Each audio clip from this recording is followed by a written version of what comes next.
Salut, bienvenue pour une nouvelle vidéo et pour un nouvel update lecture. J'ai encore et toujours des livres que j'ai lus en février à vous présenter dans ces updates, évidemment. Pour rappel, le challenge de février, c'était de lire 28 livres en 28 jours. 28 livres jeunesse, pour la plupart illustrés, et qui font entre 50 et 150, 200 pages. Mais quand même, et j'ai réussi. J'ai même lu les 28 livres en 27 jours. Si vous voulez tout savoir, je vous le dis. Mais donc ça fait beaucoup de livres à vous présenter en update, beaucoup de sagas et beaucoup de personnages, mais je vais essayer de me rappeler de tout et on y va. Le premier livre est toujours sale, il faut vraiment que je le nettoie avant de le ranger dans mes bibliothèques, ça fait au moins 15 fois que je vous le dis en vidéo. Et donc c'est Les Fantômes du Manoir de Fabrice Collin. Alors le titre fait très halloweenesque, mais le livre se passe en été. Voilà, en gros ici on va suivre Hugo qui doit avoir 15-16 ans et au tout début du livre, son père lui dit « Voilà, je me suis organisée avec ton oncle, tu vas aller travailler avec lui cet été. » Hugo est très content, vraiment il saute de joie parce que sinon il allait s'ennuyer tout l'été et il est très content d'aller travailler avec son oncle. Et donc Hugo se rend à la fête foraine puisque c'est là-bas que son oncle tient un stand, en fait il tient un genre de maison hantée, une espèce d'attraction qui est censée faire peur mais qui fait plus peur à grand monde. L'attraction est sur le déclin, elle est vieillissante, il y a plus grand monde qui vient, c'est un peu la catastrophe. Et en plus de ça, pas très loin, dans la même fête foraine, il y a une nouvelle attraction qui fait très peur à tout le monde. Et donc en fait, les gens font l'autre attraction et ne viennent pas à celle de son oncle. Et Hugo va essayer de savoir qu'est-ce qui se passe là-bas, pourquoi ça fait peur, et essayer d'aider son oncle à faire un petit peu revivre son attraction. C'est ça qu'on va suivre. Il y a quand même une histoire de fantômes, donc c'est les fantômes qui font peur dans les attractions. Alors des faux ou des vrais, ça je vous laisse le découvrir. Mais voilà, ça fait quand même un petit peu Halloween. Et c'est très rapide à lire puisque ce livre, en tout cas la version que j'ai est adaptée au 10. Voilà, donc toutes les problématiques qui peuvent commencer par 10 en termes de lecture. Je ne vais pas commencer à les citer parce que honnêtement j'en connais une, peut-être deux, mais pas toutes. Mais voilà, du coup c'est très rapide à lire pour les personnes qui ne sont pas 10 donc. Et en plus de ça, on a des illustrations comme ça, je crois que je vous ai déjà montré celle-ci. Mais écoutez, c'est pas très grave. Voilà, franchement j'ai bien aimé, j'ai trouvé ça très chouette, ça se lit hyper rapidement, c'est hyper fluide, c'est hyper cool à lire. Il y a cette petite ambiance un peu spooky, après c'est un livre jeunesse à partir de 9 ans, hein. Mais il y a quand même cette petite ambiance un petit peu flippante, puis cette ambiance de vacances, de fêtes foraines et tout. Franchement j'ai bien aimé, j'ai trouvé ça très cool, vraiment. Ensuite, j'ai lu 2 tomes de Mortina écrits par Barbara Cantini, donc le tome 2, L'odieux cousin, qui est très verdoyant comme ça, et le tome 3, L'ami fantôme, qui se passe un peu plus en hiver. Pour le coup, j'adore cette saga, vraiment je la trouve hyper cool. C'est illustré, hein, c'est écrit un petit peu comme un album jeunesse, c'est des livres hardback et ça fait une 50aine de pages. Franchement ça se lit hyper vite. Donc dans le tome 2, en gros dans le tome 1, pardon, on suit Mortina qui est une jeune zombie qui vit avec sa tante et qui rêve d'avoir des amis et de sortir et qui va sortir dans le tome 1 puisque le tome 1 se passe sur la soirée d'Halloween et donc Mortina se dit bah c'est l'occasion parfaite, tout le monde croira que je suis déguisée alors qu'en fait c'est pas le cas et donc elle sort et elle se fait effectivement des amis, ça c'est l'histoire du tome 1 et ici on continue à suivre Mortina et qui est donc de nouveau enfermée dans le manoir familial puisque dans la villa d'échéance, j'adore tous les noms de cette saga, tous les noms de sa famille en fait ont un lien avec la mort vraiment et je trouve ça absolument génial. Voilà, et c'est sa tante, c'est tante trépassée, j'adore, vraiment j'adore tous les noms. Bref, donc ici Mortina est de nouveau enfermée dans le manoir, elle s'ennuie etc. Et puis un jour, un de ses cousins vient frapper à la porte et il dit que c'est la tante qui l'a invité.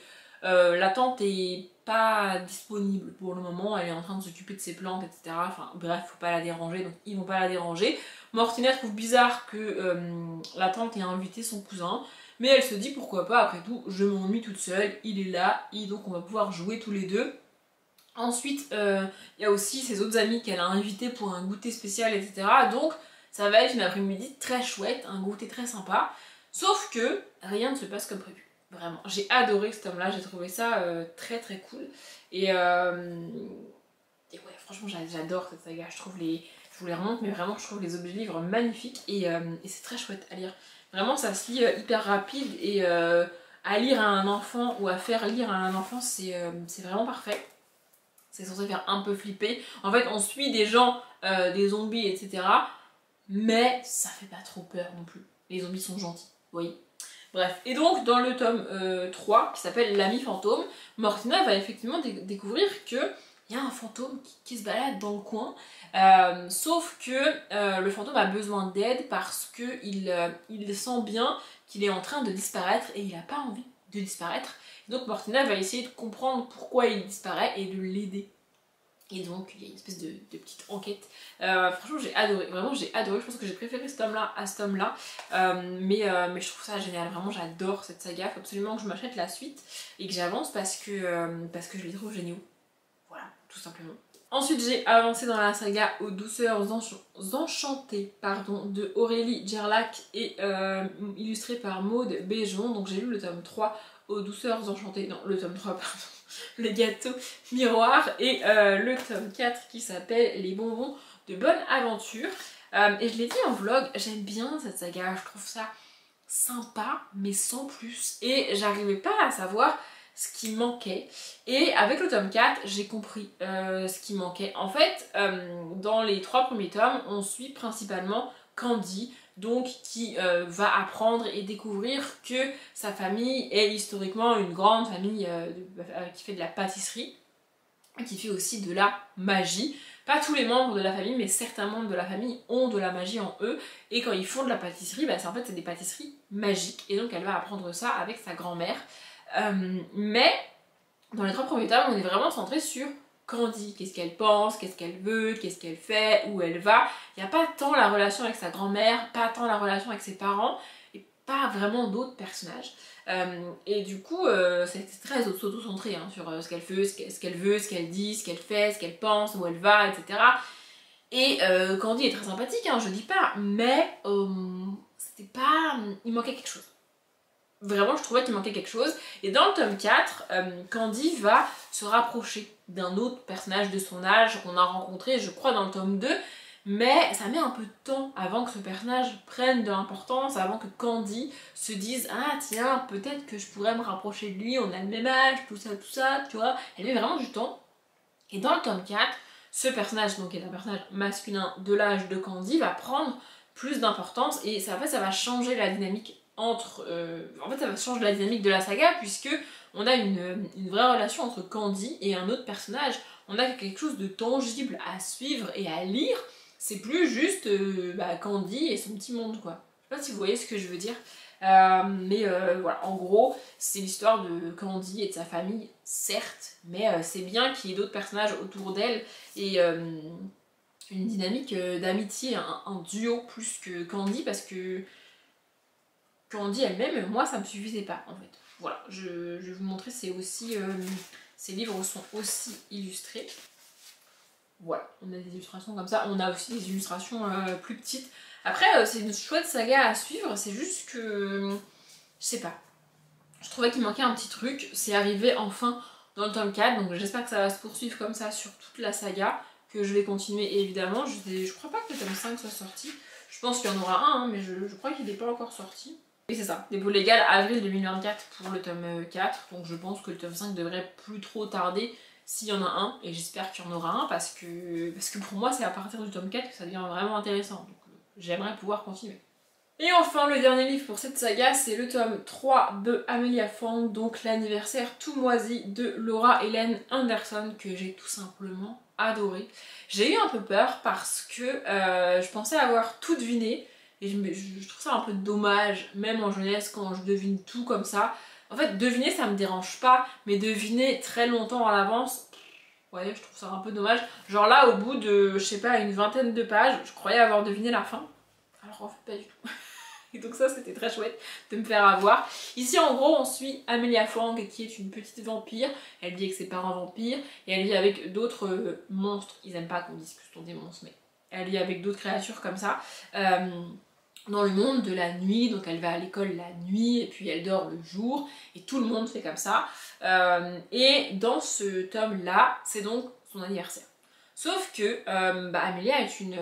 Amelia Oui. Amélia est une préadolescente et donc au tout début elle se dispute avec sa mère parce qu'il faut qu'elle range sa chambre et qu'elle n'a pas envie. Des petites disputes quotidiennes qu'on a tous vécues. Et puis ensuite à l'école il y a des nouveaux cours, des nouveaux professeurs et un des nouveaux professeurs va lancer un concours et Amélia est à fond. Vraiment elle motive ses amis, elle motive tout le monde, elle veut gagner, elle veut y aller tu vois. Sauf que ses amis sont en mode bah on peut s'amuser au lieu de faire le concours, c'est pas très grave si on gagne pas.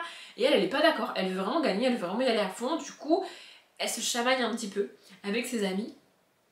Et en parallèle de ça, elle essaye d'organiser son anniversaire, son goûter d'anniversaire, mais les choses se passent pas vraiment comme prévu. Et c'est ce que je disais, je croyais avoir deviné ce qui se passait et ce que ses amis essayaient de faire, et en fait, pas du tout. C'est vraiment tout autre chose que l'autrice a imaginé, et du coup je me suis laissée surprendre par l'imagination de l'autrice, parce que l'autrice propose ici, et par ce qui se passe, et franchement j'ai trouvé ça trop cool, j'ai adoré. Pareil, encore une fois, c'est illustré. Voilà, donc ça c'est une des amies de Amélia, et ça c'est Amélia, par exemple. Voilà, on a aussi des pages noires, comme ça, et du texte écrit pas toujours sur toute la page, comme vous voyez.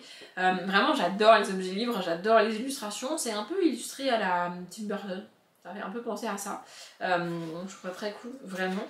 Et l'ambiance générale est très chouette, l'imagination de l'autrice est vraiment cool. Et même en tant qu'adulte, vous voyez, je me suis fait avoir. Et ça, j'adore. Vraiment, j'adore me faire avoir par des livres jeunesse.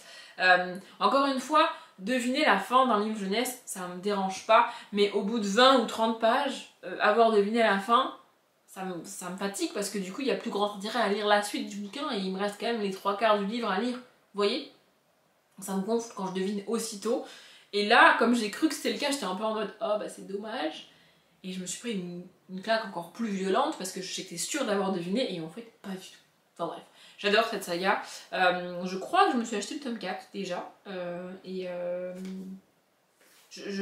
La fin de la saga n'est pas traduite à ce jour, mais peut-être qu'un jour elle sera traduite. En tous les cas, j'ai adoré me faire surprendre par cette révélation de l'autrice. Franchement, je l'ai pas vu venir. Et c'est aussi peut-être parce que j'étais tellement persuadée d'avoir deviné que j'ai plus pris la peine de chercher autre chose, vous voyez. Enfin bref, j'ai trouvé ça trop cool. Et pareil, j'adore l'objet livre, je le trouve absolument magnifique.